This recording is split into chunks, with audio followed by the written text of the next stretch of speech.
লেখা ও লেখনী নিয়ে থাকতে চাইলেও কর্মজীবনের চাপে সেটা কিছুটা পিছিয়ে পড়েছিল। স্কুল জীবনের সৃষ্ট চরিত্র ডিটেকটিভ ইন্দ্রদা প্রায় ডায়েরির পাতায় হলদেটে হয়ে যাচ্ছিল। তাই পুরনো পাণ্ডুলিপিগুলোকে নাড়াচাড়া করে একটু আধটু রং চড়িয়ে পাঠক পাঠিকাদের কাছে উপস্থাপন করলেন গল্পকার। আমরা এই গল্পটি নিয়েছি ইন্দ্রদার ইন্দ্রজাল সিরিজ থেকে। গল্পকার শান্তনু দাস পেশায় একজন স্কুল শিক্ষক। তার সৃষ্টি ইন্দ্রদা ও সৌম্য চরিত্র অনেক রহস্য ভেদ করেছে। লাল মাটির দেশে দুই ছেলে বৌমা নাতিকে নিয়ে দিব্যি ছিলেন গুরুচরণ পাত্র। হঠাৎ তার কাছে ফোনে হুমকি আসে। হুমকি আসার কারণ, তার কাছে আছে একটি কয়েক লক্ষ টাকার দুষ্প্রাপ্য হিরে। কিন্তু শেষ রক্ষা আর হলো না। এক বৃষ্টি ভেজা চাঁদেলা রাতে গুরুচরণ পাত্র খুন হয়। বাকিটা আমরা আজ শোনাব। জ্যাম হাব স্টুডিও নিবেদিত শনিবারের গপ্প।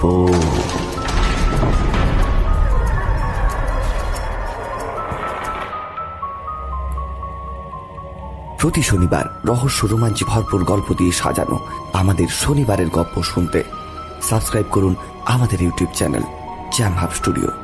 সঙ্গে থাকুন, শুনতে থাকুন।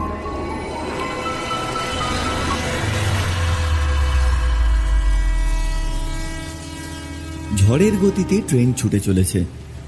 জানলার বাইরে চোখ রেখে আছি। মাথার উপর কখন জ্বলন্ত সূর্য উঠেছে খেয়াল হয়নি। গলানো গিনির মতো রোদ্দুরের বুকে সন্তরণরত শঙ্খচিলের ডানা। জল টলমলে খালগুলো জানালার বাইরে দিয়ে ছুটে চলেছে। হঠাৎ একটা ছুটন্ত ট্রেন বিশ্রী শব্দ করে প্রকৃতির বেনিয়াসহ কলা মারিয়ে নিমেষে অদৃশ্য হয়ে গেল আমাদের ট্রেনটাকে অতিক্রম করে। পাশের সিটে ইন্দ্রদার দিকে চোখ ফেরালাম। দেখি তখনও স্পাইডার নোট বইটা নিয়ে পড়ে আছে। 3 দিন আগে ইন্দ্রদার সঙ্গে দেখা করতে এক বৃদ্ধ ভদ্রলোক এসেছিলেন। তাঁরই গ্রামে আমরা আজ যাওয়ার জন্য বেরিয়েছি। সরাইঘাট এক্সপ্রেসে রিজার্ভেশন পেতে অসুবিধা হয়নি। এর আগে অবশ্য আমি পৌষ মেলার সময় শান্তিনিকেতনে এসেছি। আর তাছাড়া বীরভূমে সবচেয়ে বড় অ্যাডভেঞ্চার হয়েছিল ইন্দ্রদার সঙ্গে মামা ভাগ্নে পাহাড়ে।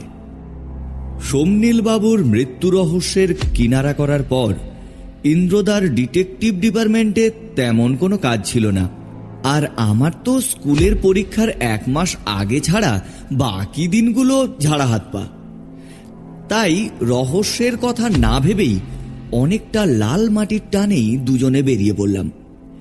যাই হোক, 3 দিন আগে সেই বিকেলটার কথা না বললে আজকের গল্পটা সম্পূর্ণ হবে না। ইন্দ্রদা ফোনে ঝিলিকদির সাথে কথা বলছিল, আর আমি মিস ঝিলিক সেনগুপ্তের দিদি তকমাটা কবে বৌদিতে রূপান্তরিত হবে সেটা ভাবতে ভাবতে জানালার বাইরে একটা মাকড়সার জাল বোনা দেখছিলাম। তখনই কলিং বেলটা সশব্দে বেজে উঠল। আমি দরজা খুলতেই একজন বৃদ্ধ ভদ্রলোককে দেখতে পেলাম। বয়স 60-এর কাছাকাছি, ফর্সা গায়ের রং, মসৃণ ত্বক, এতটুকু কুঞ্চন নেই। বিস্তৃত কপাল, গোল মুখ, কাঁচা পাকা চুল সযত্নে পেছনে ওল্টানো। মোটা ফ্রেমের চশমার ভেতরে ঝকঝকে চোখকে ঘিরে অলৌকিক ব্যক্তিত্ব। আমি ঘরে ডেকে ওনাকে সোফায় বসতে বললাম। নমস্কার, আমার নাম গুরুচরণ পাত্র। তুমি নিশ্চয়ই ইন্দ্রজিৎ সান্যাল, আর তুমি সৌম্য, তাই তো? হ্যাঁ হ্যাঁ, আমি সৌমাভ। তোমাকে তুমিই বলছি, কিছু মনে করো না। আসলে তুমি যে এতটা ইয়াং ডিটেকটিভ জানতাম না। দার্জিলিংয়ে ক্রিকেট রহস্যের সমাধান হবার পর তোমার নাম আমি খবরের কাগজে দেখেছিলাম। আই ডোন্ট মাইন্ড, কিন্তু আপনি আমার কাছে? ভদ্রলোক আমার কাছে এক গ্লাস জল চেয়ে নিয়ে প্রায় পুরো জলটুকু শেষ করে বলতে শুরু করলেন, দেখো, আমি তোমার কাছে না এসে পুলিশে ইনফর্ম করতে পারতাম, কিন্তু আমার সমস্যাটা আপনার মতো মানে তোমার মতো একজনই সমাধান করতে পারে। গত কয়েকদিন থেকে একজন আমাকে ফোনে হুমকি দিচ্ছে এই বলে যে আমার সেই মহামূল্যবান ব্লু ডায়মন্ডটা না দিলে নাকি আমাকে খুন করবে। Blue diamond? আমি জিজ্ঞাসা করলাম, হ্যাঁ, আমার কাছে বহু পুরাতন বাদশাহী আমলের একটা নীল হিরে আছে। আমার প্রপিতামহ আমায় ওটা দিয়েছিলেন। সেই হিরেটার দাম আজকের বাজারে কয়েক লক্ষ টাকার মতো হবে। অনেকে এসেছে ওটা কিনবার জন্য, 80 লাখ টাকা পর্যন্ত দিতে রাজিও হয়েছে। তবুও আমি ওটা বিক্রি করিনি, আর কোনোদিনই করব না। আমার মৃত্যুর আগে ওটা আমি মিউজিয়ামে দিয়ে যাব বলে ভেবেছি। হিরেটা কি আপনার চুরি গেছে গুরুচরণ বাবু? হ্যাঁ, বলা হচ্ছে যে হিরে চুরির জন্য আপনি এখানে এসেছেন, না আপনাকে হুমকি দেওয়া হয়েছে বলে? কথাটা ইন্দ্রদা বলল। হিরে আমার চুরি যায়নি ঠিকই ইন্দ্রজিৎ বাবু, কিন্তু কেউ যে আমার সঙ্গে মশকরা তামাশা করে হুমকি দিচ্ছে না সে ব্যাপারে আমি একেবারে নিশ্চিত। আপনাদের বাড়ি কি বীরভূমের দিকে? ও, কথাবার্তার টান শুনে মনে হচ্ছে তো ঠিকই ধরেছ। আচ্ছা, আপনাদের বাড়িতে টেলিফোন নেই, মোবাইল? হ্যাঁ আছে, আমি ওসব ব্যবহার করি না। তবে তোমার মনের প্রশ্নটা বুঝতে পেরেছি। আমি তো তোমাকে সব ফোন করে বলতে পারতাম। কেন এত দূর ছুটে এলাম, তাই তো? একটা কথা তোমার জানা দরকার, আমাকে যে ফোনে কেউ হুমকি দিচ্ছে বা আমি তোমার কাছে যে আজ এসেছি, আমার বাড়ির লোকে কেউ জানে না। বুঝলাম। আপনাদের ফ্যামিলিতে আর কে কে আছেন? আমার স্ত্রী 1 বছর হলো মারা গেছে। আছে আমার 2 ছেলে, সূর্যকান্ত আর চন্দ্রকান্ত। ছোট ছেলে চন্দ্রর বিয়ে হয়নি। সূর্য স্ত্রীর নাম নমিতা, আর ওদের 9 বছরের ছোট ছেলে বুবাই। তাছাড়া বাড়িতে গাড়ির ড্রাইভার আর কাজের লোক। ভদ্রলোক একটু থামলেন। পরনের হাইনেক পাঞ্জাবি থেকে পানের একটা ছোট্ট প্লাস্টিকের কৌটো বের করে একটা পান মুখে ভরে আবার বলতে শুরু করলেন, দেখো, আমি কোনো রিস্ক নিতে চাই না, তাই আগে থেকেই তোমাদের কাছে এসেছি। আসলে তোমরা আমাদের বাড়িতে গিয়ে কিছুদিন স্বাচ্ছন্দ্যে থাকতে পারো। সেখানে যে তেমন কিছু ঘটবে না এমন তো কোনো গ্যারান্টি নেই। তাছাড়া যে আমাকে হুমকি দিচ্ছে তাকে ধরতে পারলে আমি তোমাকে তোমার উপযুক্ত পারিশ্রমিক থেকে বঞ্চিত করব না। ইন্দ্রদা সোফা ছেড়ে জানালার দিকে উঠে গেছে এতক্ষণে। পারিশ্রমিকটা বড় কথা নয়, তবে আপনার কথা শুনে মনে হচ্ছে একটা অজানা রহস্য জাল বুনতে শুরু করেছে। গুরুচরণ বাবু, আপনার ওই তেমন কিছু ঘটবে না কথাটার মধ্যেই অনেক রহস্য লুকিয়ে আছে। আমি আপনার বাড়ি যেতে রাজি, তবে এখানে আমার অফিসে কিছু কাজ আছে, সেগুলো সেরে 3 দিন পর যাব। হ্যাঁ, তবে আমার সঙ্গে আমার ওই সহকর্মীটিও যাবে। আপনাদের লাল মাটির দেশে বেশ কিছুদিন ঘোরা যাবে, কি বলেন? অনেক অনেক ধন্যবাদ। এই নাও আমার ঠিকানা, ডিটেলে লেখা আছে। স্টেশনে আমার গাড়ি অপেক্ষা করবে। ভদ্রলোকের মুখে পান ছিল বলে অস্পষ্ট লাগলো কথাগুলো। ভদ্রলোক চলে যাওয়ার পর আমি বললাম, ইন্দ্রদা, এত সুন্দর ঘুরতে যাওয়ার একটা বড় সুযোগ এত সহজে চলে আসবে ভাবতেই পারিনি। তবে তুমি যাই বলো, এই ধরনের কেসে রহস্যের চেয়ে ঘুরতে যাওয়ার আনন্দটাই বড়। কিন্তু কেসটা আমার কাছে মোটেও সহজ মনে হচ্ছে না সোম। ভদ্রলোক হিরেটা নিয়ে যে খুব উদ্বিগ্ন, মুখ দেখলেই টের পাওয়া যায়। সব থেকে বড় কথা, উনি বাড়ির কাউকে না বলেই এখানে এসেছেন। তার মানে ছেলেদের বা বৌমার প্রতি কি তার একটুও বিশ্বাস নেই, নাকি অন্য কোনো কারণে এই গোপনীয়তা, নাকি উনি বাড়ির কাউকে সন্দেহ করছেন? ভদ্রলোকের কাছে যে ডায়মন্ডটা সত্যিই আছে কিনা সেটাই বিশ্বাস হচ্ছে না। আছে আছে, অবশ্যই আছে, আমার মন বলছে। আর সেটা নিয়ে কিছু একটা ঘটতে চলেছে। সেদিন লিসেস্তার হেমিংওয়ে নামে এক ফরেন লেখকের স্পাইডার নোট বইটা পড়ছিলাম। ইন্দ্রদার দৃষ্টি জানালার বাইরে মাকড়সার জালটার দিকে। তখনও দক্ষ কারিগরের মতো মাকড়সাটা জালটা অনেকটা বুনে ফেলেছে। জানিস সৌম্য, মাকড়সার জাল ছিঁড়ে যাওয়ার আগে নিজের স্বাভাবিক দৈর্ঘ্যের 5 গুণ বড় হতে পারে। এই জালের আর এক নাম আর্ব। প্রথমে ঘাসের শীষ বা উঁচু বেড়ার ডগা থেকে সুতো তৈরি করে এরা মুখের লালা দিয়ে। পরে ওই সুতো থেকে অত্যন্ত টাইট সুতো লাগানো হয়, যাকে জাম্পার বলে। এই সুতোতেই পোকামাকড় এসে আটকে যায়। জালটা থেকে সোজা আর একটা সুতো চলে যায় মাঝখানে মাকড়সার কাছে, যার কাঁপুনিতে এরা বুঝতে পারে শিকার পড়েছে। আশ্চর্য, ভাবা যায় না সৌম্য? আমার গোয়েন্দা জীবনের হাজার হাজার রহস্যের থেকেও রহস্যময় এই মাকড়সার জাল। গুরুচরণ পাত্রের ব্লু ডায়মন্ড রহস্যটাও এবার ক্রমে ক্রমে জাল বুনছে। এখনো 3 দিন অপেক্ষা করতে হবে।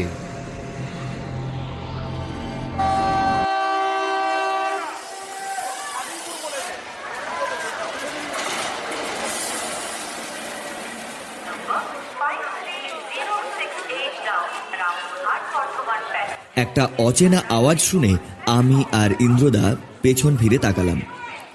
দেখি 30-32 বছর বয়সের এক লোক তীক্ষ্ণ দৃষ্টিতে আমাদের দিকে চেয়ে আছে।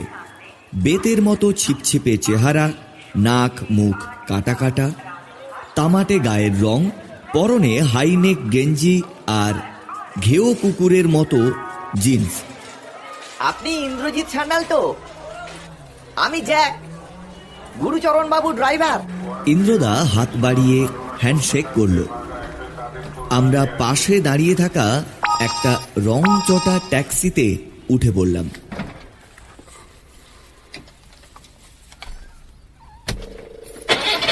আপনাদের কোনো অসুবিধা হয়নি তো? না না না। আচ্ছা, আপনি কতদিন এ বাড়িতে কাজ করছেন? কদিন কি বলেন, দেখতে দেখতে 5 বছর হয়ে গেল। ইন্দ্রদা গাড়ির মধ্যেই প্রশ্ন শুরু করে দিয়েছে দেখে আমি বাইরের দিকে তাকালাম।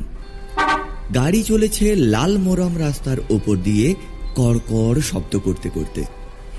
এক পাশে ধান ক্ষেত, আর এক পাশে টালির চালের বাড়ি। কিছু দোতলা মাটির বাড়িও দেখা যাচ্ছে। 2-4টে পাকা বাড়ি কদাচিৎ চোখে পড়ে। সুন্দর এক গ্রাম্য পরিবেশ। সন্ধ্যা হতে চলল। পশ্চিমে সন্ধ্যা আকাশটাকে কেউ যেন ডিমের কুসুম ফাটিয়ে ঘেঁটে দিয়েছে। এক অপার্থিব নৈসর্গের আভা পেন্টের কালারের মতো সুন্দর প্রতিভাত হচ্ছিল।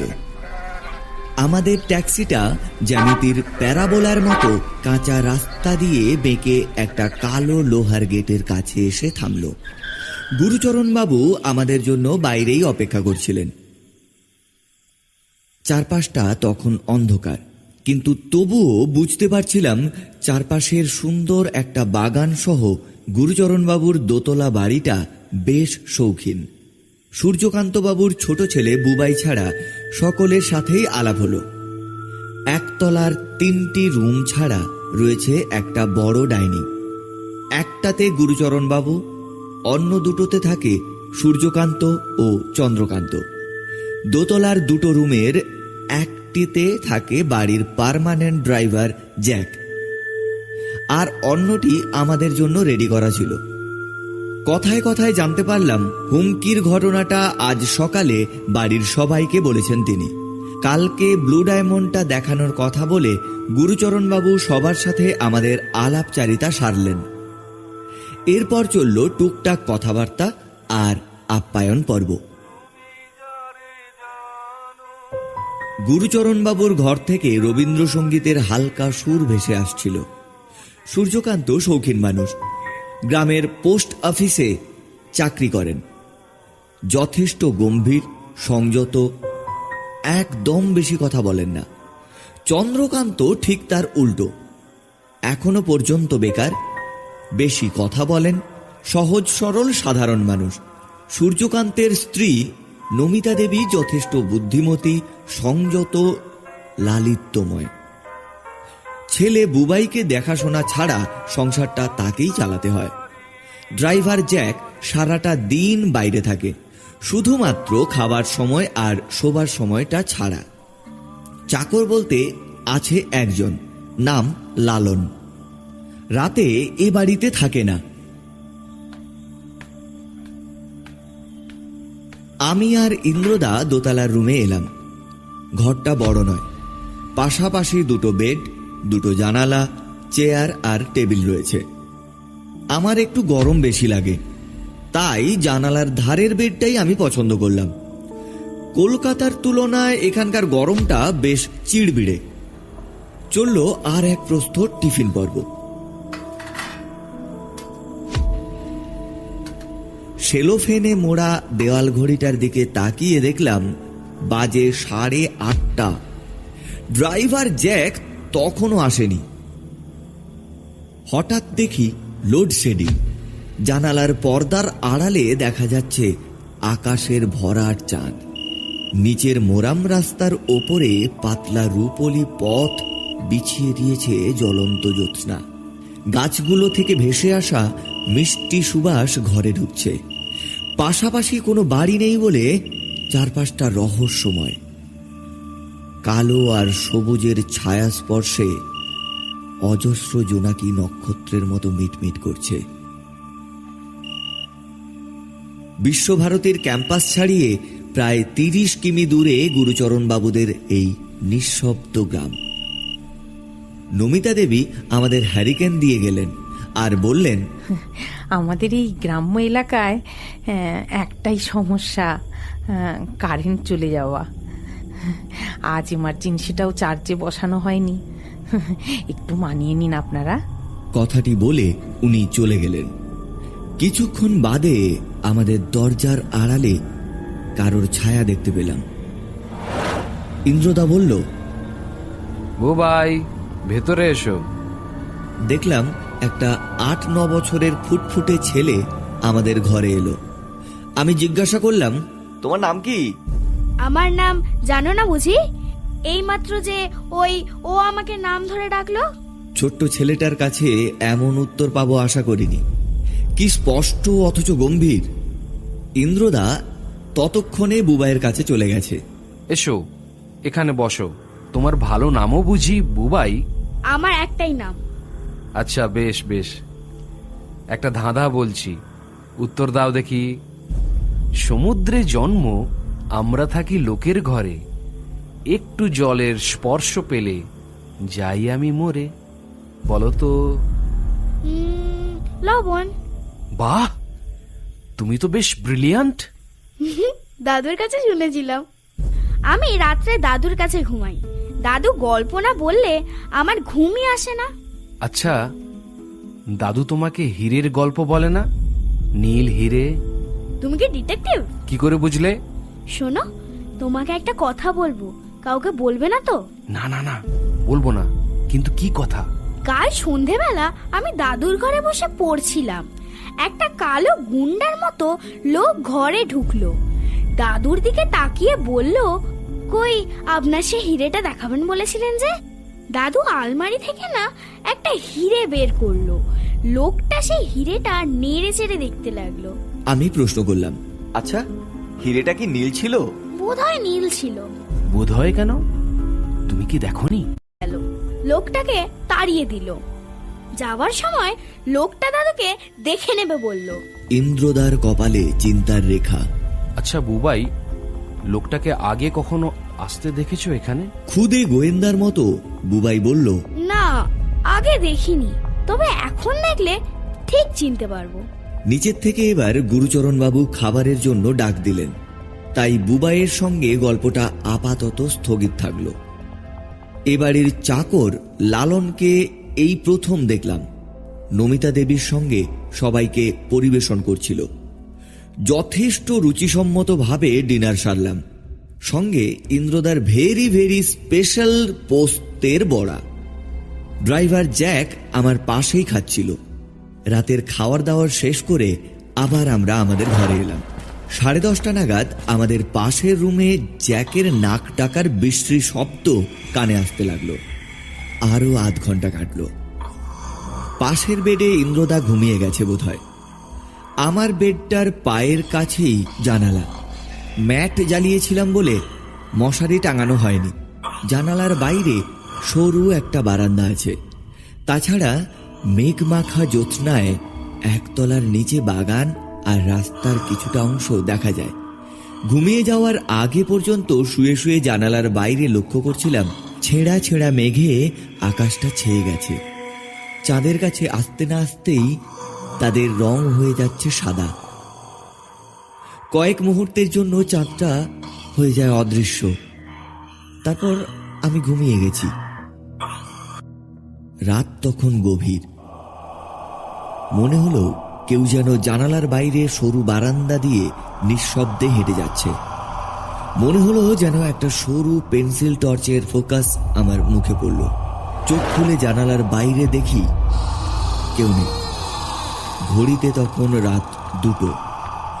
বাইরে টিপ টিপ করে বৃষ্টি আর ঘড়ির টিক টিক শব্দ ছাড়া আর কোনো শব্দ নেই। সবে মাত্র চোখটা বন্ধ করেছি, হঠাৎ জানালার বাইরে থেকে একটা নীলচে ঝিলিক আমার চোখে খেলে গেল। এবার স্পষ্ট দেখলাম এক ছায়ামূর্তির হাতে একটা কিছু থেকে নীলাভ জ্যোতি এত অন্ধকারেও চাঁদের হালকা আলোয় ঠিকরে পড়ছে। তবে কি ব্লু ডায়মন্ড? ইন্দ্রদাকে ডাকার অবকাশ ছিল না। টর্চটা বের করে দরজা খুলে বাইরে এলাম। না, কেউ কোথাও নেই। জ্যাকের রুমের দরজাটা ভেতর থেকে বন্ধ। নাসা গর্জনের শব্দ এখন আর নেই। অন্ধকারে বুঝতে পারলাম সিঁড়ি দিয়ে কেউ দ্রুত নেমে গেল। কোনো এক অদৃশ্য রহস্যের নেশা আমাকে নাকে বেঁধা বড়শির মতো টানতে টানতে নিয়ে চলল। সিঁড়ি দিয়ে নেমে দরজা খুলে বাইরে বেরিয়ে এলাম।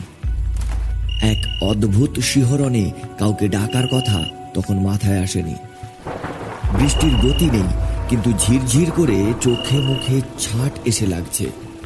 ঝিল্লির স্বর চারপাশের নিস্তব্ধতাকে 10 গুণ বাড়িয়ে তুলেছে। বাইরে হাজার হাজার জোনাকি ডিম ডিম লাইটের মতো কাঁপছে আর অন্ধকারকে আড়ালে বিদ্ধ করছে। জানি না আমি কি তবে ভুল দেখলাম। হঠাৎ সবটুকু জ্যোৎস্নাকে গিলে ফেলল খবলা খবলা অন্ধকার। বিশাল এক কালচে জাল সারা নির্জন গ্রাম্য পরিবেশটা জুড়ে। দেখলাম বাগানের বাইরে মেন গেটটা খোলা। বৃষ্টির মধ্যেই মেন গেট থেকে বাইরে বেরিয়ে এলাম। অদূরেই একটা লাশ পড়ে আছে। বুকে মনে হয় গুলি লেগেছে। চারপাশে রক্ত ছিটিয়ে আছে। কিছুটা চেনা চেনা লাগছে। আমি টর্চের আলোটা জেলে মুখটা দেখলাম। হ্যাঁ, ওটা তো গুরুচরণ বাবুর লাশ। আমি চিৎকার করতে যাব এমন সময় পেছন থেকে কেউ আমার মুখ চেপে ধরলো। অন্ধকারে মুখটা হালকা বুঝতে পারলাম। একটা রুমাল দিয়ে ক্লোরোফর্ম ঢেলে আমার নাকের কাছে এনে চেপে ধরা হয়েছে। সেটা বুঝতে অসুবিধা হলো না আমার। আমি চিৎকার করে উঠলাম,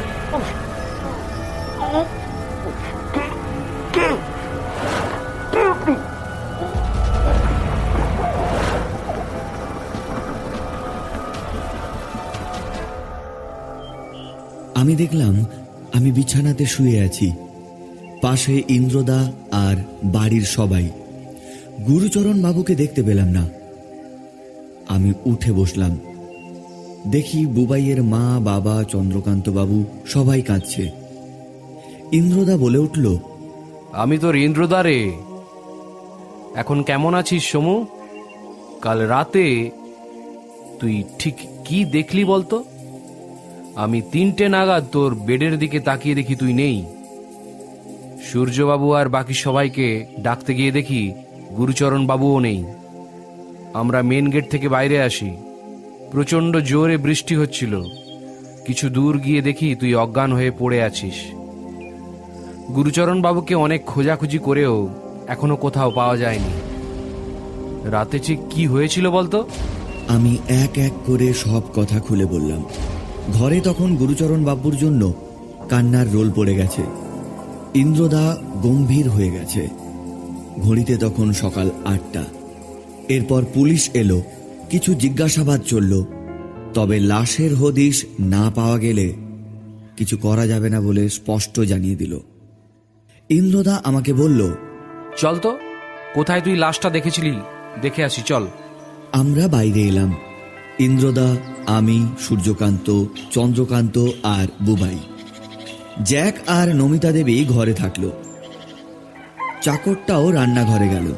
বৃষ্টির জলে ধুয়ে গোটা সকালের আকাশটা আজ পালিশ করা আয়নার মতো মনে হচ্ছে। আজ আলোতে বাগানটাকে প্রথমবার দেখলাম। কারণ লাশ যেখানে পড়েছিল সেটা দেখতে যাওয়ার আগে ইন্দ্রদা বাগানে যদি কিছু পাওয়া যায় তা দেখতে চাইল। বাগানে দাঁড়িয়ে গুরুচরণ বাবুর ছোট্ট দোতলা বাড়িটা ভারী সুন্দর দেখাচ্ছিল। গোটা ছাদটা থেকে লতিয়ে ওঠা গোলাপ আর ফোঁটা ফোঁটা রক্তের মতো ফুলগুলো দুলছে। বাগানটাও অপূর্ব। ঝিরি ঝিরি স্পাইডার চন্দ্রমল্লিকার অর্ধবৃত্তাকার নীল হলদে পাপড়িগুলো হাওয়ায় মাথা নাড়ছে। বাই কালারের ডালিয়াগুলো আনমনা হয়ে চেয়ে আছে অন্যদিকে। ছোট ছোট টোপরের মতো লাল, হলুদ, সাদা বিচিত্র ফুল মখমলি সবুজ ঘাসে বর্ডার দিয়েছে।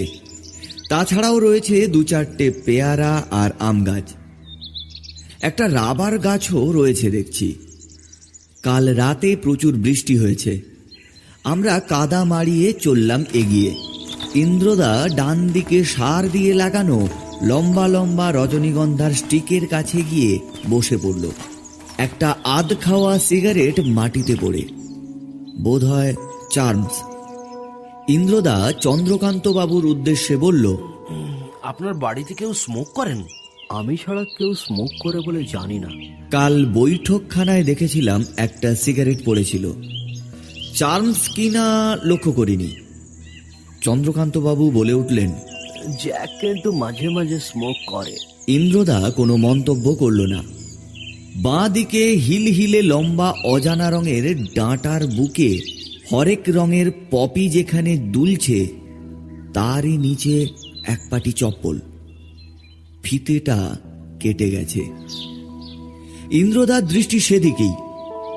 আমরা ওখানে আর সময় নষ্ট না করে মেন গেট খুলে বাইরে এলাম। ইন্দ্রদা প্রশ্ন করল, মেন গেট আপনাদের রাতে তালা দেওয়া থাকে? চন্দ্রকান্তবাবু বললেন, হ্যাঁ, বাবারই ডিউটি ওটা। স্ট্রেঞ্জ। তাহলে কাল রাতে মেন গেট খুলল কে? আপনাদের বাড়ির বাইরে পাঁচিলটা একবার দেখব, চলুন। আমরা মেন গেট থেকে বাইরের পাঁচিল ঘেঁষে এগিয়ে চললাম। ইন্দ্রদা পাঁচিলের একটা জায়গায় নিখুঁত দৃষ্টিতে পর্যবেক্ষণ করছিল। একটা কাদা মাখা হাতের ছাপ। যে ঢুকেছে এ পথ দিয়েই ঢুকেছে, মানে পাঁচিল টপকে। কিন্তু মেন গেট খুলল কে? কাল যেখানে লাশটা পড়েছিল সেখানে এলাম। চারপাশে কাদা আর জল। প্রবল বৃষ্টিতে রক্তের দাগ পুরো ধুয়ে মুছে গেছে, তবু কাদা আর রক্ত মিশে আছে। সেখানে যে রক্ত পড়েছিল সেটা বোঝা যায় এটা দেখলেই। আমি সেই জায়গা থেকে একটা চশমা পেলাম। চন্দ্রকান্তবাবু বলে উঠলেন, ওটা গুরুচরণ বাবুরই চশমা। এরপর আর কোনো সন্দেহ থাকতে পারে না যে আমি সেই রাতে ভুল দেখিনি। তবে যে লোকটা আমাকে অজ্ঞান করে দিল সেই কি গুরুচরণ বাবুকে খুন করেছে? বুবাই এতক্ষণ কোনো কথা বলেনি। এবার সে বলে উঠল, দাদুর কি হয়েছে? আমি বললাম, তোমার দাদু কয়েকদিনের জন্য বেড়াতে গেছেন, কিছুদিন পরেই কাজ মিটে গেলে চলে আসবেন আবার। ইন্দ্রদা মাটিতে আধ বসা অবস্থায় কতকগুলো পায়ের ছাপ লক্ষ্য করছিল। খালি পায়ের ছাপ, চপ্পল বা জুতোর নয়। তবে দুটি ভিন্ন লোকের তা বোঝা যায়। এক জোড়া ছাপ বড়, আর এক জোড়া সামান্য ছোট। আমরা ফিরে এলাম ঘরে। ফেরার সময় দেখলাম গুরুচরণ বাবুর চপ্পল জোড়া বাড়িতেই পড়ে রয়েছে। তাহলে কাল রাতে কি উনি খালি পায়ে গিয়েছিলেন? আমি আর ইন্দ্রদা দোতলায় এলাম। ইতিমধ্যেই চাকর লালন আমাদের জন্য টিফিনের ব্যবস্থা করে টেবিলের ওপর রেখে গেছে। ইন্দ্রদা ওকে কাছে ডাকলো একবার। বয়স্ক মানুষ, মুখ নিচু করে আছে। চাকরটার মুখের সঙ্গে অসম্ভব রকমের মিল গুরুচরণ বাবুর। অবশ্য একটু বয়স হয়ে গেলে মুখের ত্বকের কুঞ্চন বেশিরভাগ মানুষেরই এক মনে হওয়াটা কিছুটা অস্বাভাবিক নয়। তুমি এ বাড়িতে অনেকদিন আছো না? হ্যাঁ বাবু, বহু বছর। কাল রাতে কোথায় ছিলে? আমি তো কাল সবাইকে খাবার দিয়ে রাতেই বাড়ি চলে যাই। আমার বাড়িটা ওই দক্ষিণ পাড়ায়। লালনও লক্ষ্য করছি পায়ে চপ্পল পরে না। কাল রাতে তুমি যখন বাড়ি যাচ্ছিলে মেন গেটের বাইরে কাউকে দেখেছিলে কি? হ্যাঁ, একজন কিন্তু ঘোরাঘুরি করছিল, সিগারেট খাচ্ছিল। লোকটার মুখ দেখেছিলে কি? না বাবু, বয়স হয়েছে তাই চোখে ভালো দেখি না। আমি জানালার বাইরে সরু বারান্দাটার কাছে চলে গিয়েছিলাম। ওখান থেকে কিছুই পেলাম না। আচ্ছা লালন, তোমার বাঁ হাতে কি হলো? ইন্দ্রদার দৃষ্টি লালনের বাঁ হাতের কিছুটা জায়গা ছুলে গেছে সেদিকেই। এমন সময় নমিতা দেবী নিচ থেকে লালনকে ডাকতে শোনা গেল। লালন কিছু না বলেই চলে গেল। আমরা কিছুক্ষণ পরেই সিঁড়ি দিয়ে নিচে নেমে এলাম। ইন্দ্রদা সিঁড়ির কাছে একটা ছোট্ট ভাঙা কাঁচের টুকরো কুড়িয়ে পকেটে ভরে নিল। নিচে সবাই রয়েছে, কিন্তু গুরুচরণ বাবুর জন্য গোটা বাড়িটা নিস্তব্ধ। সিঁড়ি দিয়ে নামতে নামতে এক অচেনা ভদ্রলোককে চন্দ্রকান্তবাবুর সঙ্গে কথা বলতে দেখলাম। সাধারণ বামুনের পোশাক, পৈতে সাদা ধুতি আর গায়ে কমলা কাপড় জড়ানো। মনে হয় স্নান করে এসেছেন। বয়স অবশ্য 30-এর কম। কাছে আসতেই চমকে উঠলাম। কাল রাতে যে লোকটা আমাকে অজ্ঞান করেছিল সেই লোকটাই তো। আমার মুখ ভয়ে শুকিয়ে আমচুর হয়ে গেল। অপরিচিত ভদ্রলোকটি আমার উদ্দেশ্যে হঠাৎ বলল, আমার দিকে ওভাবে চেয়ে আছো যে, চেনা চেনা লাগছে নাকি? আমি চুপ। ইন্দ্রদাও আমার দিকে কৌতূহলী দৃষ্টিতে কেমন ভাবে চেয়ে আছে। চন্দ্রকান্তবাবু পরিচয় করিয়ে দিলেন। হ্যাঁ, এনার নাম সীতাপতি। আমাদের গ্রামে যে কালী মন্দির আছে তার প্রত্যহ পূজারী। বাবা মা কেউ নেই, আর বাবাকে অত্যন্ত ভালোবাসতেন। তাই দুঃসংবাদটা শুনে সকালেই ছুটে এসেছেন। আর সীতাপতি, এনারা দুজন থাকেন কলকাতায়। ইন্দ্রজিৎ সান্যাল নামকরা ডিটেকটিভ এবং ওনার অ্যাসিস্ট্যান্ট সৌমাভ। আপনারা কথা বলুন, আমি একটু বাজারের দিকে ঘুরে আসি। সীতাপতি আপত্তি করলেন। না না, আমাকে উঠতে হবে। সকালে মন্দিরে পুজো সেরে সোজা এদিকে এসেছি। আজ একটু তাড়াতাড়ি ফিরবো। বারুইপুর থেকে পিসিমার আসার কথা আছে। আমাদের ধন্যবাদ জানিয়ে উনি চলে গেলেন। লক্ষ্য করলাম উনিও খালি পায়ে এসেছেন। কিন্তু এই নিরীহ শান্ত মুখটাই যে কাল রাতে আমার দৃষ্টিতে হিংস্র হয়ে পড়েছিল সে ব্যাপারে আমি নিশ্চিত। এতদিন ইন্দ্রদার সঙ্গে রয়েছি, কোনো মানুষকে দেখে একেবারে ভুলে যাব তা হয় না। তবে ইন্দ্রদাকে এখন কথাটা বলার সুযোগ পেলাম না। দুপুরে খাওয়ার পর আমি আর ইন্দ্রদা দোতলার রুমে চলে এলাম। বুবাইয়ের সঙ্গে বেশ বন্ধুত্ব হয়ে গেছে। ও আমার বেডেই বসেছিল। আমি ইন্দ্রদাকে সীতাপতি সম্পর্কে আমার সন্দেহের কথাটা বলেই ফেললাম। কথাটা শোনার পর ইন্দ্রদা বেশ গম্ভীর হয়ে গেল। বুবাই আমার বল পেনটা নিয়ে নাড়াচাড়া করছিল। ইন্দ্রদা যে এখনো অতল রহস্যে তলিয়ে আছে তা ভালোই বুঝতে পারলাম। ইন্দ্রদা বলল, কাল রাতে ওই লোকটা যদি সীতাপতি হয় তবে বাগানের চটিটা কার ছিল, আর সিগারেটটাই বা কে খেয়েছিল?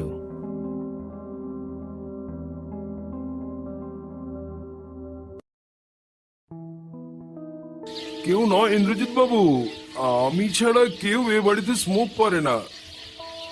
জ্যাকও ঘরে সিগারেট খায় না, বাইরে হয়তো খেতে পারে। আর তাছাড়া বাগানে দাঁড়িয়ে আমি কোনোদিন ধূমপান করেছি বলে তো আমার মনে পড়ছে না। কথাটি সূর্যকান্ত বাবু জানালেন। বিকেলে বাগানে হাঁটতে হাঁটতে এসব কথা হচ্ছিল। হঠাৎ সূর্যকান্ত বাবু বুবাইকে বললেন, বুবাই, ওনাদেরকে গ্রামটা দেখিয়ে আনো যাও।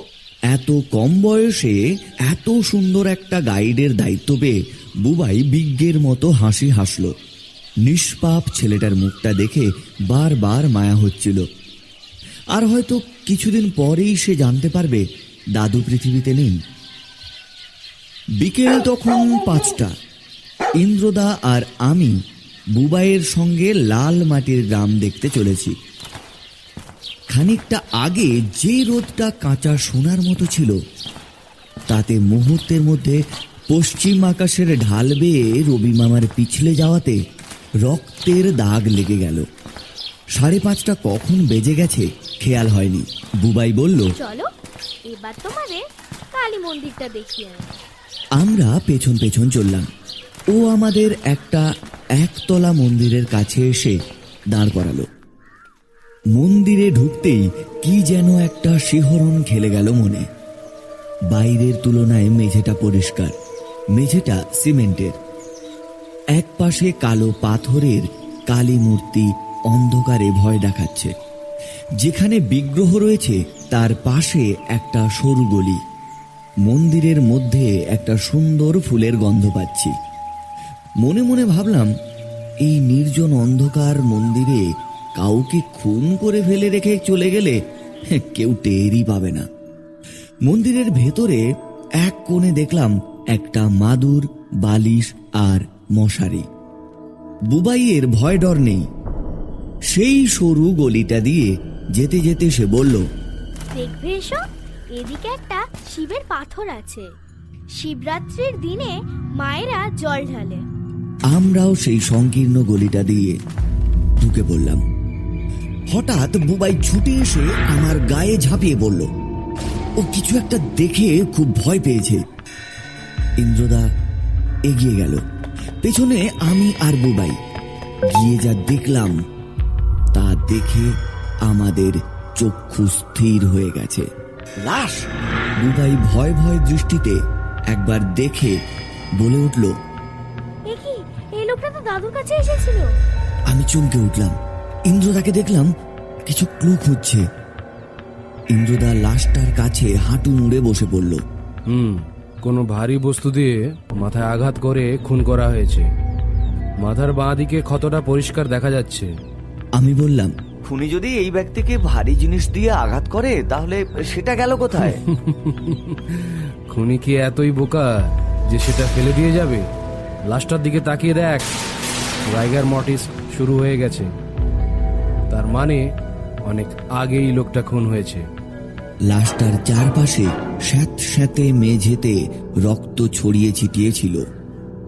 লাশটার কাছে শটান শুয়ে একবার ইন্দ্রদা যা করল তা কিছুই আমার মাথায় ঢুকল না। ইন্দ্রদা প্রথমে মন্দিরের মেঝেতে ধুলোয় বসে পড়ল। তারপর যেসব জায়গায় লাশের রক্ত পড়েছিল সেই সব জায়গাগুলোর কাছে নাক নিয়ে গিয়ে শুকতে লাগলো। তারপর পকেট থেকে রুমাল বের করে লাশের বাঁ পায়ের বুড়ো আঙুলটা ধরে অনেকক্ষণ পর্যবেক্ষণ করল। লাশের পকেট থেকে একটা চার্মস সিগারেটের প্যাকেট ছাড়া আর কিচ্ছু পাওয়া গেল না। এরপর লাশটার খয়েরি রঙের জামাটা রুমাল হাতে জড়িয়ে ইন্দ্রদা অনেকক্ষণ ধরে টিপে টিপে কি যে দেখলো ও নিজেই জানে। আমি পেছন ফিরে দেখি বুবাই নেই। কোথায় গেল? বুবাই, বুবাই, কোথায় তুমি? বুবাই, বুবাই। এবার দূর থেকে বুবাইয়ের গলা শোনা গেল। দেখি ওর সঙ্গে প্রায় ছুটতে ছুটতে আসছে সূর্যকান্তবাবু ও চন্দ্রকান্তবাবু। পেছনে জ্যাকও রয়েছে। এ কি, এ তো সুমন বাবু। সূর্যকান্তবাবু অবাক হয়ে গেছেন। আমি বললাম, আপনি এনাকে চেনেন নাকি? অফকোর্স চিনি। সুমন বাবু তো প্রায়ই বাবার সঙ্গে দেখা করতে আসতেন। ইন্দ্রদাকে দেখলাম মন্দিরের দেওয়ালের ছোট্ট একটা খুপড়ি দিয়ে কি যেন লক্ষ্য করছে। খুপড়িটার বাইরে একটা চোখ। ইন্দ্রদা তৎক্ষণাৎ মন্দিরের বাইরে বেরিয়ে এলো। আমরাও পেছনে পেছনে দেখলাম সীতাপতিবাবু কিছু না জানার ভান করে চলে যাচ্ছেন হনহনিয়ে।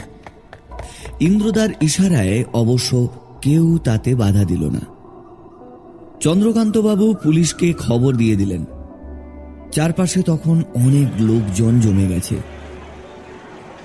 দূরে দিগন্ত রেখার কাছে সূর্যদেব সম্পূর্ণরূপে অস্তমিত হওয়ার পরেও তার কিরণ তখনও তীক্ষ্ণ ইস্পাতের ফলার মতো চারিদিক থেকে বিচ্ছুরিত হচ্ছে।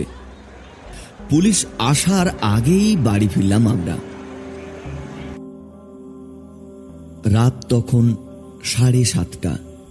ইন্দ্রদা সূর্যকান্তবাবুকে ডেকে বললেন, একবার সীতাপতি বাবুর বাড়ি যাওয়া যায় না? অবশ্যই, কিন্তু এখনই যাবেন? হ্যাঁ হ্যাঁ, ইমিডিয়েটলি। ওনার সঙ্গে একটু কথা বলার দরকার আছে। কাল আকাশে মেঘ ছিল, কিন্তু আজ জ্যোৎস্না ভেঙে পড়ছে সর্বত্র।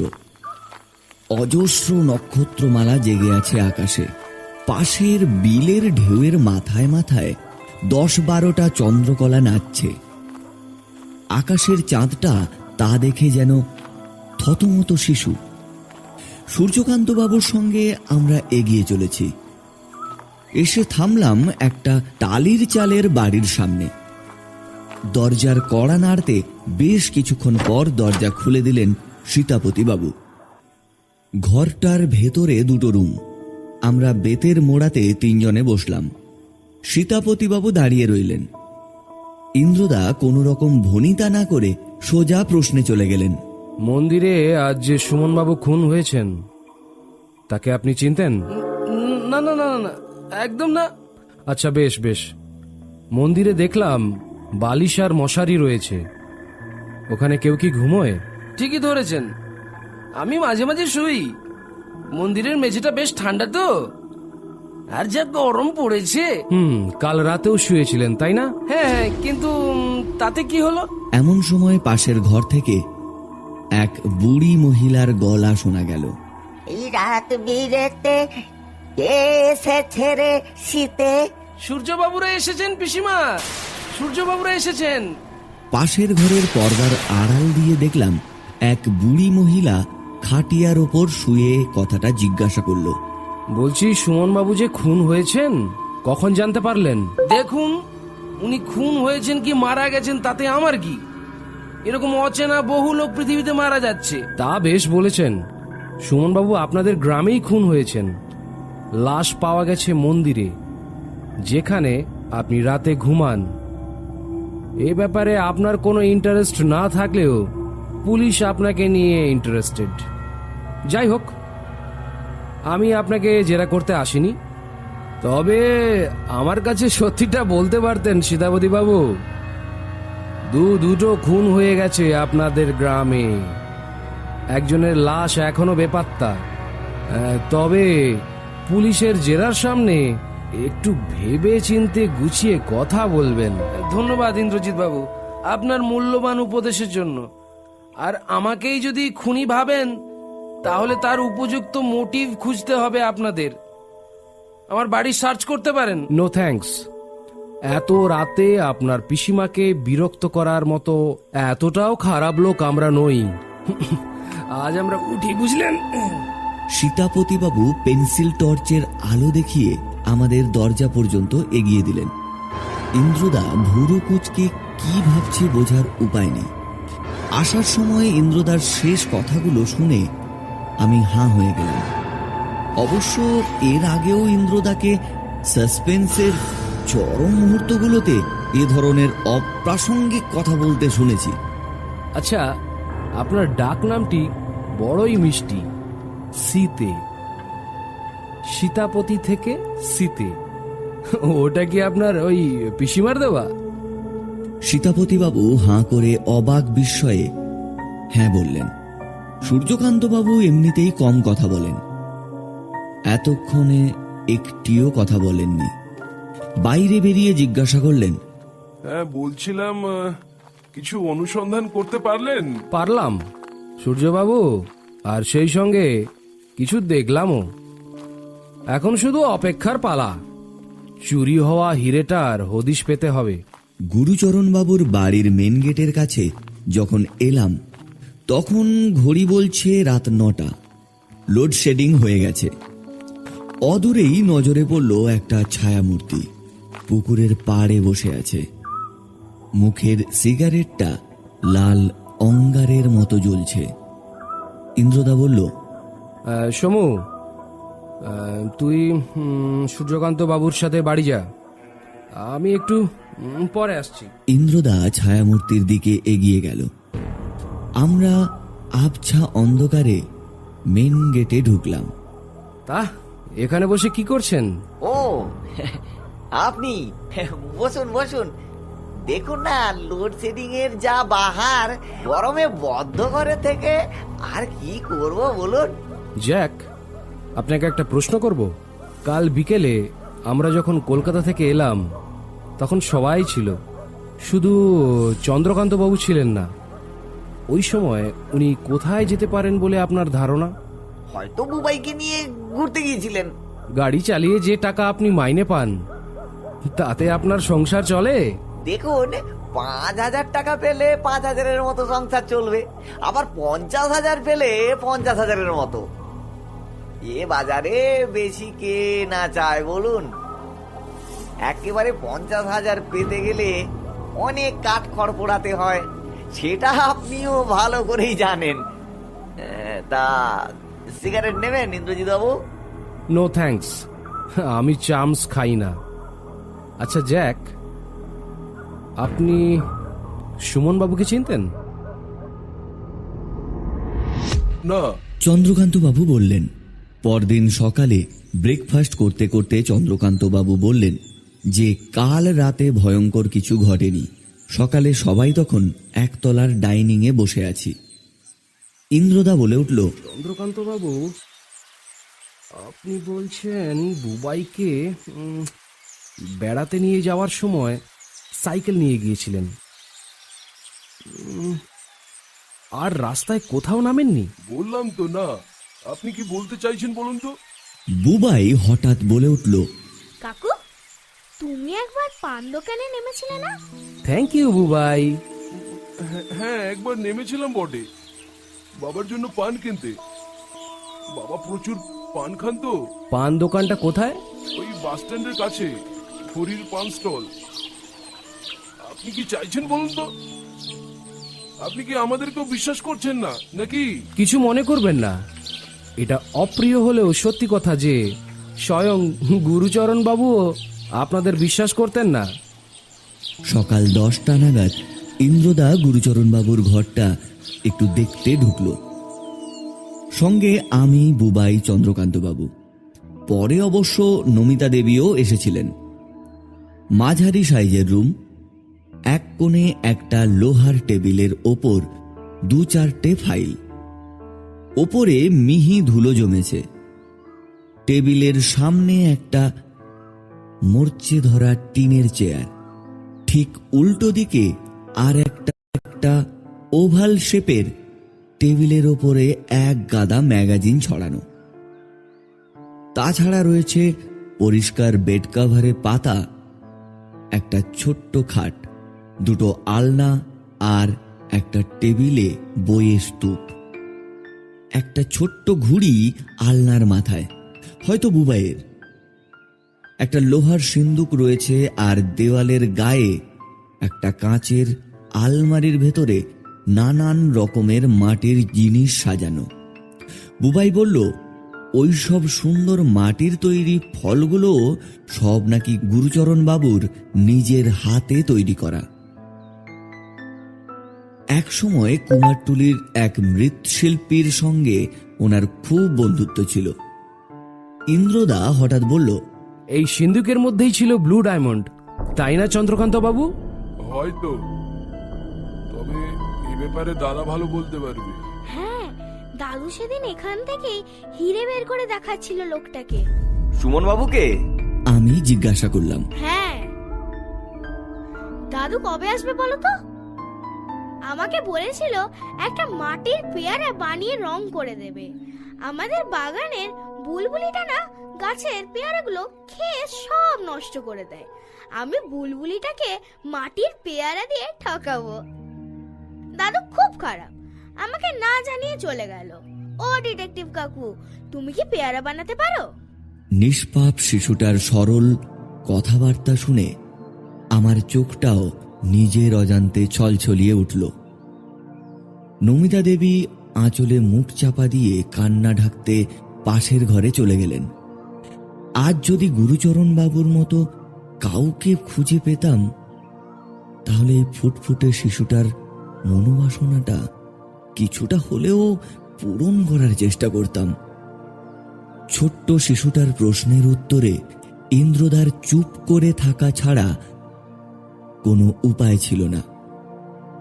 প্রায় 1-1.5 মিনিট নিস্তব্ধতার পর ইন্দ্রদা চন্দ্রকান্ত বাবুকে প্রশ্ন করল, আপনাদের চাষবাস আছে নাকি? হ্যাঁ আছে, অল্প হলেও জমি আছে, ধান চাষ হয়। কিন্তু হঠাৎ এ প্রশ্ন? ওই বারান্দার কাছে দেখলাম একটা মই আর লাঙল। ঠিকই দেখেছেন, তবে আজকাল লাঙল খুব একটা লাগে না, ট্রাক্টরে চাষ হয় তো। বিকেলে ইন্দ্রদা একাই বাস স্ট্যান্ডে চলে গেল। হরির পান স্টল ছাড়া অন্য কোথাও যে যাবে না সেটুকু বুঝতে বাকি ছিল না। কি বা চলছে ইন্দ্রদার মনে তা ওই জানে। আমার কাছে তো সব ঘোলাটে। আমার শুধু বারবার মনে হচ্ছিল ব্লু ডায়মন্ড আদৌ আছে তো? সেদিন রাতের নীলচে ঝিলিক তো অন্য কিছুরও হতে পারে। আজকাল অনেক লেজার লাইট বেরিয়েছে বাজারে, তা দিয়েও তো লোককে দূর থেকে বোকা বানানো যায়। আবার পর মুহূর্তেই মনে হলো বুবাই কিন্তু ব্লু ডায়মন্ড দাদুকে দেখাতে দেখেছিল। বুবাইয়ের সঙ্গে গল্প করতে ভালোই লাগছিল। বিকেল থেকেই মেঘ মেঘ করছিল, সন্ধ্যের আগেই বৃষ্টি নামল। ইন্দ্রদা যখন ফিরল পুরোপুরি ভিজে গেছে। বৃষ্টি থামল 8:30টায়। এক টানা লোডশেডিং। বিরক্তি লাগছিল এবার। আজ খাওয়া দাওয়াটা একটু তাড়াতাড়ি হলো। আবহাওয়াটা বেশ ঠান্ডা, সবাই তাড়াতাড়ি শুয়ে পড়েছে। 9:30 নাগাদ নমিতা দেবী আমাদের ঘরে বুবাইয়ের খোঁজে এলো। ও তখন আমাদের সঙ্গে গল্প করছে। উনি বললেন, বুবাই, আমরা শুতে যাচ্ছি, কিছুক্ষণ বাদে চলে এসো। ওনারাও ঘুমোবেন তো? 10টা নাগাদ বুবাই চলে যেতেই আমরা শুয়ে পড়লাম। রাতে এতটাই গভীর ঘুম হয়েছিল যে বৃষ্টি হয়েছিল কিনা টেরই পাইনি। সকালে চা খাবার পর আমি আর ইন্দ্রদা বারান্দা দিয়ে বাইরে আসছিলাম।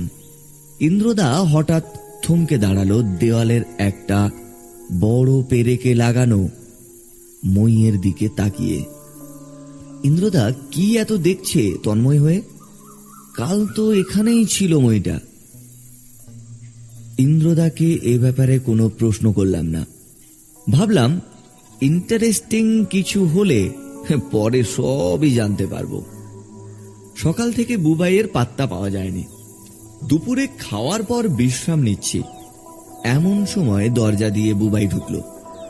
আর আমাকে উদ্দেশ্য করে বুবাই বলল, তুমি নিশ্চয় গোয়েন্দা নও? না, ওই যে ইন্দ্রদা, ওই হলো গোয়েন্দা। আমি জানতাম। কি করে জানলে? গোয়েন্দারা তো মিথ্যে কথা বলে না। তুমি আমাকে সেদিন বললে কেন তাহলে যে দাদু বেড়াতে গেছে? তোমার দাদু তবে কোথায় গেছে? বলা বারণ। কে নিষেধ করলো? কেন? কাল রাতে যখন তোমার ঘর থেকে বেরিয়ে শুতে যাচ্ছিলাম, তখন দাদু তো আমাকে ডাকলো আর বলল, আমি তো লুকিয়ে আছি দাদু ভাই। তারপর কি বুবাই মশাই? ইন্দ্রদার কৌতূহল দ্বিগুণ বেড়ে গেছে। দাদু আমাকে বলতে বারণ করেছে। গোয়েন্দাকে সব কথা বলতে হয় বুবাই, তাতে তোমার দাদু রাগ করবে না। না, তবু বলা যাবে না। আমি কাউকেই বলিনি। বেশ, এটা তো বলো, তোমার দাদু কি পরে এসেছিলেন? সাদা কাপড় জড়ানো ছিল গোটা গায়ে, ঠাকুরমার ঝুলির শাকচুন্নির মতন। শুধু মুখটুকুই দেখা যাচ্ছিল। দাদু লুকিয়ে লুকিয়ে আমার সাথে দেখা করতে এসেছিল। বলল, কারণ আছে দাদু ভাই। ইন্দ্রদা আর কোনো প্রশ্ন করেনি। এইটুকু একটা ছোট্ট ছেলে যে এত সুন্দর গুছিয়ে কথা বলতে পারে তা ভাবাই যায় না। বুবাই তাহলে কাকে দেখেছিল রাতে? আচ্ছা, লালন নয় তো? লালনের মুখের সঙ্গে গুরুচরণ বাবুর অদ্ভুত মিল, কিন্তু লালন তো রাতে এখানে থাকে না। এরপর বুবাই আরো 15 মিনিট গল্প করার পর উঠল ওখান থেকে। আমি ইন্দ্রদাকে বললাম, আচ্ছা, লালন নয় তো? আমিও সেটা ভেবেছি রে সমু, কিন্তু লালনকে যদি বাইরে থেকে আসতে হয় তাহলে হয় মেন গেট দিয়ে, না হলে পাঁচিল টপকে ঢুকতে হবে। মেন গেট তো বন্ধ। এখন পাঁচিল টপকে ওই বুড়ো মানুষটা আসবে এমনটা ভাবা খুব মুশকিল, বুঝলি? তবে তবে আমি ভাবছি বুবাই আরো কিছু জানে, বুঝলি? এই রহস্যের পেছনে রয়েছে একটা ভয়ঙ্কর বুদ্ধি, আর তাকে ঘিরে রহস্য, এক ভয়ানক রহস্য। রহস্য রহস্য রহস্য, আপনি কি এর মধ্যেও রহস্য খুঁজে পেলেন নাকি ইন্দ্রজিৎ বাবু? সূর্যকান্ত বাবুর স্ত্রী নমিতা দেবীকে এতটা উত্তেজিত হতে এই প্রথম দেখলাম। অবশ্য এই কদিনে যা ঝড়ঝাপটা গেছে তাতে ওনার মানসিক অবস্থাটা মোটেও ভালো নয়। পাশে সূর্যকান্ত বাবু চুপ করে বসেছিলেন। হ্যাঁ, রহস্য আছে। বুবাই কাল রাতে আমার ঘর থেকে 10টা নাগাদ বেরিয়েছিল। আপনি বলছেন আপনার ঘরে এসেছে 10:30টায়।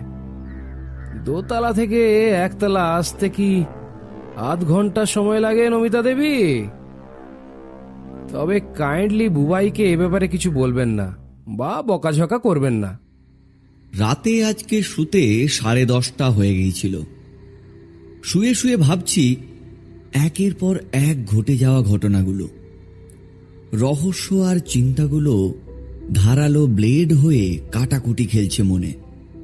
কিন্তু সারা দিনের ক্লান্তি চোখে ঘুম নিয়ে এলো। শুক্লপক্ষের রাত, পশ্চিম আকাশে চন্দ্রকলা, জ্যোৎস্নায় ভেসে যাচ্ছে গুরুচরণ বাবুর বাগানটা।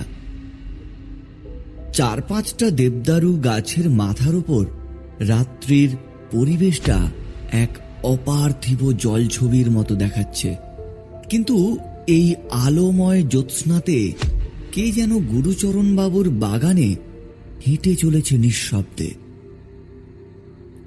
নিশীথের এই রহস্যময় আগন্তুক ধীরে ধীরে এগিয়ে এলো সূর্যকান্ত বাবুর দরজার দিকে। দরজায় ছোট্ট দুটো টোকা মারল।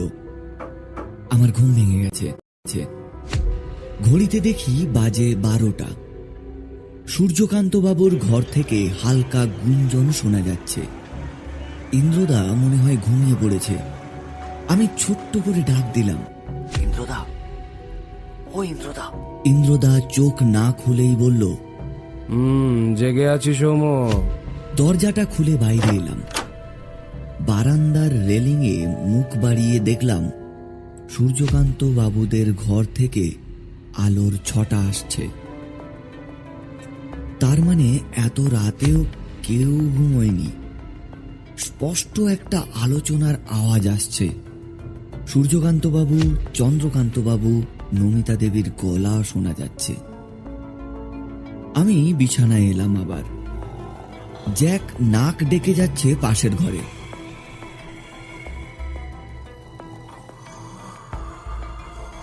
সকালে একসঙ্গে সবাই ছিলাম ব্রেকফাস্টের টেবিলে। এমন সময় লালন এলো। ওর কাছ থেকে পাওয়া গেল একটা নতুন খবর। কাল রাত 9টা নাগাদ লালন যখন বাড়ি যাচ্ছিল তখন বাগানে সাদা কাপড়ে মুখ ঢাকা কাউকে দেখেছিল। ইন্দ্রদা কথাটা শোনার পর প্রশ্ন করল, কাল রাতে মেন গেটটা কখন বন্ধ করেছিলেন? চন্দ্রকান্ত বাবু উত্তর দিলেন, কাল 10টা নাগাদ মেন গেটে তালা দিয়ে আসি আমি। সূর্যকান্ত বাবু বললেন, ইন্দ্রজিৎ বাবু, একটা কথা বলবো, কিছু মনে করবেন না? আপনাদের এখানে তো নিশ্চয়ই বেশ কষ্ট হচ্ছে। আপনারা ব্যস্ত মানুষ, চাইলে কলকাতা ফিরে যেতে পারেন। এখানে পুলিশ তো তাদের কাজ করছে। এখন হিরে খুঁজে পান কি না পান তাতে তো বাবা এই পৃথিবীতে আর ফিরে আসবে না।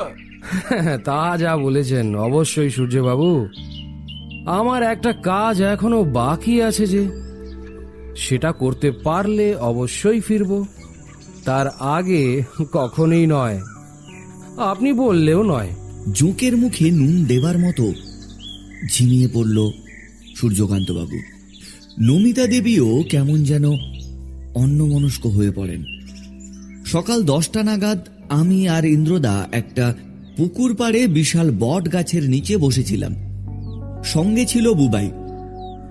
ইন্দ্রদা পকেট থেকে একটা ডেয়ারি মিল্ক বের করে বুবাইয়ের হাতে দিয়ে বলল, তুমি ডেয়ারি মিল্ক ভালোবাসো খুব, তাই না বুবাই? হ্যাঁ, খুব। দাদু প্রায় দিন আমাকে এনে দেয়। তোমার দাদু সেদিন রাতে সত্যি এসেছিল?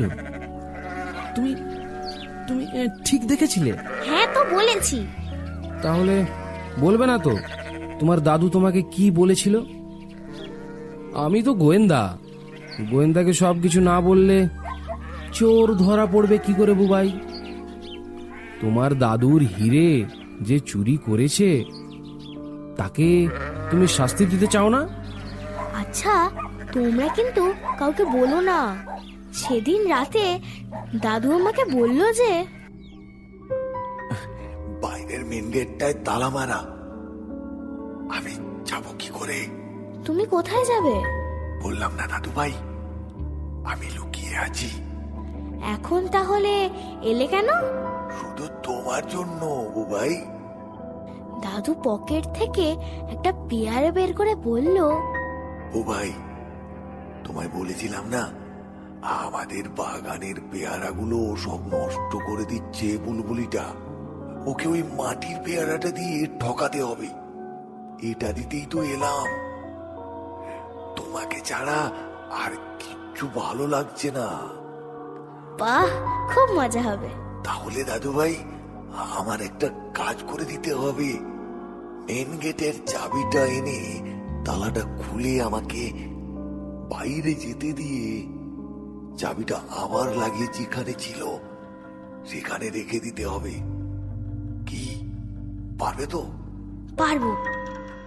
বুবাই একটু দম নিয়ে আবার বলতে শুরু করলো, তারপর দাদু বারান্দা থেকে একটা মই আনলো। আমিও দাদুর সাথে গেলাম।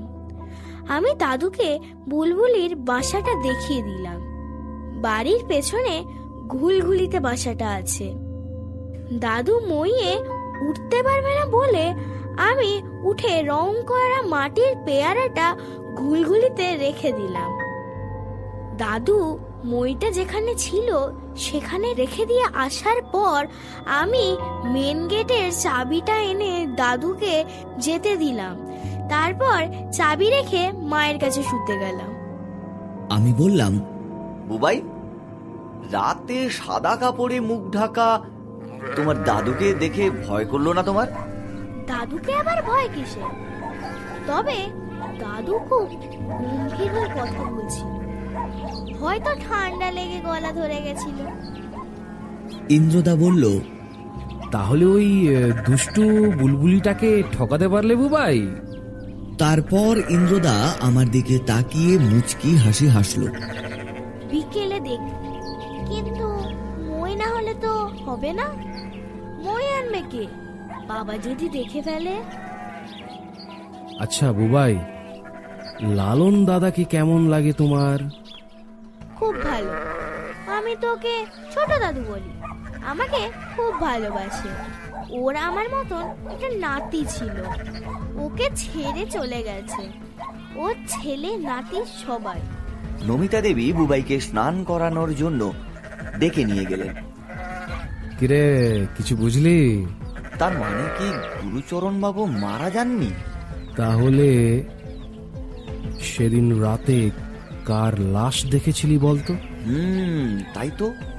আচ্ছা, আর চশমাটাই বা ওখানে পড়েছিল কেন? খুনি যে কে বুঝতে পারছি, কিন্তু কিন্তু কি ইন্দ্রদা? চোরকে তাও আন্দাজ করতে পারছি, কিন্তু হিরেটা এখনো কোথায়? কাল রাতে কেন জানি না ঘুম ভালো হয়নি। আজ দুপুরে তাই ঘুম ধরে গিয়েছিল। ঘুম ভাঙল 3:30। গ্রীষ্মের রোদ খোলা জানালা দিয়ে মেঝের ওপর এসে পড়েছে। ইন্দ্রদা আবার কোথায় চলে গেল এই সময়ে? আমি বারান্দায় এসে রেলিংয়ে মুখ বাড়িয়ে দেখলাম নিচে বোধহয় সবাই ঘুমিয়ে আছে। তপ্ত বাতাসে মাটির গন্ধ আসছে, দুপুরে রোদে পোড়া পাতার সুবাস। নিচের বাগানটা থেকে ভেসে আসছে গঙ্গা ফড়িংয়ের ঝিম ঝিম রব। বাগান থেকে বুবাইয়ের গলা শোনা যাচ্ছে। বুবাই হঠাৎ খিলখিলিয়ে হেসে উঠে চেঁচিয়ে বলল, এ মা এত বড় ডিটেকটিভ কাজ ধরতে পারে না। আমি নিচে এলাম। দেখি বাড়ির পেছনের দিকে দেওয়ালটা যেখানে বুলবুলির বাসা আছে সেখানে মই লাগানো। মইয়ের ওপর বুবাই দাঁড়িয়ে, ইন্দ্রদা নিচে। শক্ত মাটির ওপর পড়ে কত সুন্দর করে বানানো পেয়ারাটা ভেঙে গেছে। ইন্দ্রদা হাসছে আর বলছে, তোমার মতো কি ক্যাচ ধরতে পারি? অত জোরে ফেললে পেয়ারাটা ধরবো কি করে? চলো মইটা তাড়াতাড়ি রেখে আসি, তোমার বাবারা উঠে পড়তে পারেন। ইন্দ্রদাকে কোনো বাচ্চা ছেলের সঙ্গে হাসি তামাশা করতে এই প্রথম দেখলাম। বিকেলে ইন্দ্রদা সূর্যকান্ত বাবুকে বললেন, আর আপনাদের বিরক্ত করব না, আজ বিকেলেই চলে যাব আমরা। আমার অসমাপ্ত কাজটা হয়ে গেছে, বুঝলেন? অসংখ্য ধন্যবাদ আপনাকে ইন্দ্রজিৎ বাবু, কিন্তু বাবার হীরের ব্যাপারটা রহস্যই থেকে গেল যে। তা যা বলেছেন, তবে আপনি ভালো করেই জানেন গুরুচরণ বাবু আর সুমন বাবু কি করে মারা গেছেন। আর এই পারিবারিক ব্যাপারে আমি আর নাক গলাতে চাই না। ইন্দ্রদার গলার স্বর অত্যন্ত ধারালো ছুরির ফলার মতো ওনার কানে ঢুকে গেল। মুহূর্তের মধ্যে উনি চুপসে গেলেন। ইন্দ্রদা আবার বলল, তবে আমার প্রয়োজন আপনাদের এখনো ফুরোয়নি।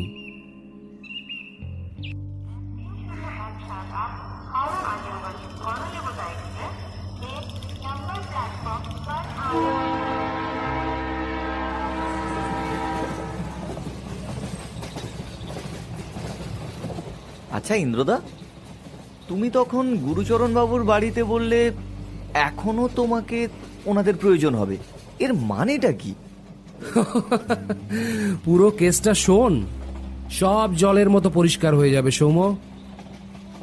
আমরা তখন বোলপুর স্টেশন থেকে গণদেবতা এক্সপ্রেস ধরে কলকাতা ফিরছি।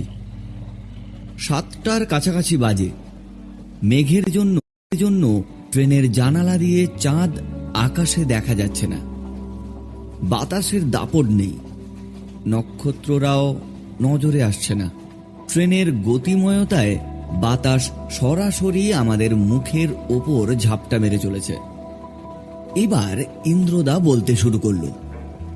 সেই রাতে আসলে কি ঘটেছিল তবে শোন। আমরা সেই দিনই গুরুচরণ বাবুর বাড়ি পৌঁছেছি। ওই সুমন লোকটাই গুরুচরণ বাবুকে হুমকি দিত। বুবাই ঠিকই বলেছিল। সেদিন রাত্রে সুমনই পাঁচিল টপকে গুরুচরণ বাবুর ঘরে ঢুকেছিল হিরে চুরির জন্য। ব্লু ডায়মন্ডটা নিয়ে পালাতে গেলে গুরুচরণ বাবু জেগে যান। গুরুচরণ বাবু মেন গেট খুলে বাইরে আসেন আর দেখেন সুমন পালাচ্ছে। কিন্তু সুমন বাগানের পাঁচিল টপকে আসার সময় বা যাওয়ার সময় তাড়াতাড়িতে ছুটতে গিয়ে খুব জোরে পায়ে হোঁচট খেয়েছিল, তাই বেশি দূর ছুটতে পারেননি। গুরুচরণ বাবু ব্লু ডায়মন্ডটা ফেরত চান। তখনই শুরু হয় কথা কাটাকাটি। আর গুরুচরণ বাবু নিজেকে সামলাতে না পেরে হাতের মস্ত বড় লাঠির বাঁট দিয়ে সুমনের মাথায় সজোরে আঘাত করেন। সঙ্গে সঙ্গে মারা যায় সুমন। গুরুচরণ বাবু সুমনের কাছ থেকে ডায়মন্ডটা নিয়ে নেন। সেই মুহূর্তে কি করবেন তিনি ভেবে পাচ্ছিলেন না। তারপর লাশটাকে মন্দিরে লুকিয়ে রাখা হয়। কিন্তু গুরুচরণ বাবুই যে খুনটা করেছে সেটা এত জোর দিয়ে কি করে বলছো তুমি? ইন্দ্রদা দুটো ঝালমুড়ির প্যাকেট কিনে আবার বলতে শুরু করলো। বুঝলি, মন্দিরে যখন সুমনবাবুর লাশ দেখলাম তখন চারপাশে রক্ত পড়েছিল।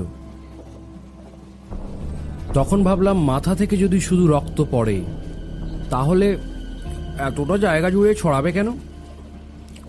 তখন আমি রক্তের কাছে গিয়ে নাক নিয়ে গিয়ে দেখলাম একটু পানের গন্ধ। আসলে রক্তের সঙ্গেও ছিল কিছু পানের ফেলাপিক। গুরুচরণবাবু প্রচুর পান খান, এটা ওনার ছেলের মুখে শুনেছিস আর দেখেওছিস। তাছাড়া জামা ভিজে থাকবে কেন? তখনই বুঝলাম খুনটা বাইরে হয়েছে, টিপ টিপ বৃষ্টির মধ্যে। তারপর লাশটাকে মন্দিরে রেখে দেওয়া হয়েছে। আর সুমন বাবুই যে ডায়মন্ডটা চুরি করতে গিয়েছিল সেটা বুঝলে কি করে? খুব সিম্পল, বুঝলি না? 1 নম্বর, পাঁচিলে কাদামাখা হাতের ছাপ। 2 নম্বর, ছেঁড়া এক পাটি চপ্পল। 3 নম্বর, চার্মস সিগারেট। তার মানে সুমন বাবু পাঁচিল পেরিয়ে ঢুকেছিল, বাগানে সিগারেট খেয়েছিল, তারপর চুরি করতে ওপরে গিয়েছিল। আর সেই জন্যই লাশের পকেট থেকে চার্মস সিগারেটের প্যাকেট পাওয়া গিয়েছিল।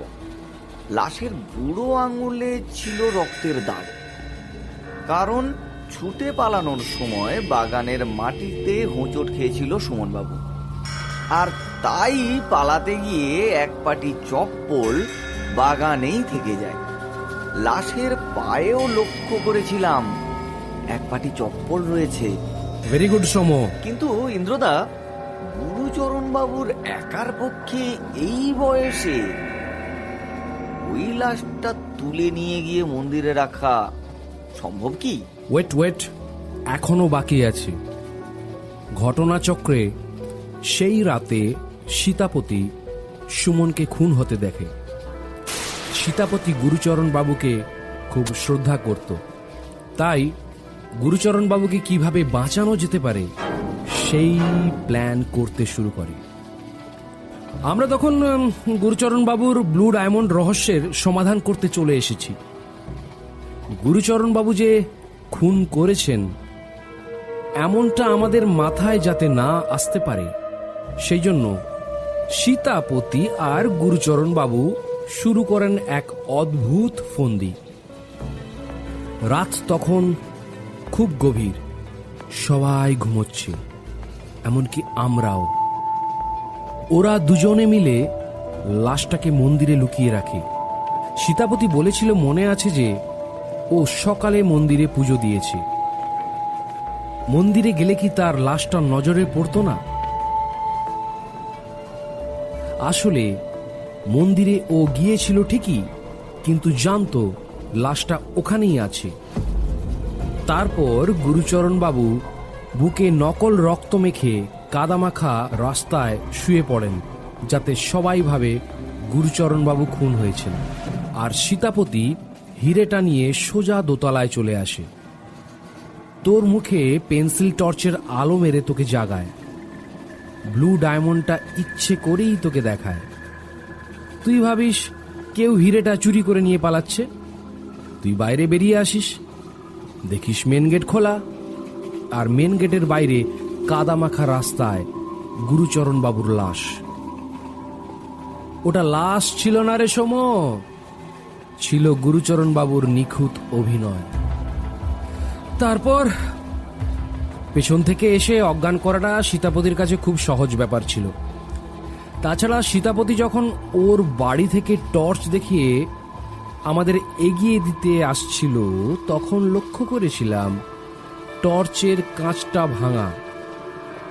আবার গুরুচরণ বাবুর বাড়ির দোতলা সিঁড়িতে আমি একটি ভাঙা কাঁচের টুকরো পেয়েছিলাম। সীতাপতি যে তোকে সেই রাতে পেন্সিল টর্চের আলো মেরে জাগিয়ে তুলতে দোতলায় গিয়েছিল, সেটা বুঝতে আর কোনো অসুবিধা হয়নি। দ্রুত নামার সময় টর্চটা দেওয়ালে ধাক্কা খায় আর কাঁচটা সামান্য ভেঙে সিঁড়িতে পড়ে যায়। তোকে জাগানোর পেছনে একটাই কারণ ছিল, নিশ্চয়ই বুঝতে পারছিস। গুরুচরণ বাবু যে মারা গেছেন, এই গুজবটা আমাদের মনের মধ্যে ঢুকিয়ে দেওয়া ছিল ওদের উদ্দেশ্য। কি সাংঘাতিক বুদ্ধি!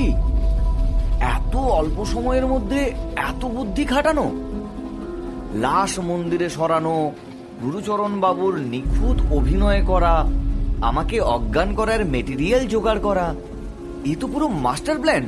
ঠিক তাই। গুরুচরণ বাবু ভেবেছিলেন ওনার খুনের ঘটনা দেখে কদিন পরেই আমরা কেটে পড়ব, আর তারপর উনি আবার ঘরে ফিরে এসে সব ঘটনা ছেলেদের আর বৌমাকে জানাবেন। তাহলে গুরুচরণ বাবুর লাশটার কাছে যে চশমাটা পড়েছিল সেটা, আর খালি পায়ের ছাপগুলো? চশমাটা ডিটেকটিভকে ভাঁওতা দেওয়ার কায়দা মাত্র।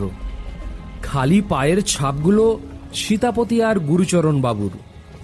গুরুচরণ বাবু সুমনকে ধরতে গিয়ে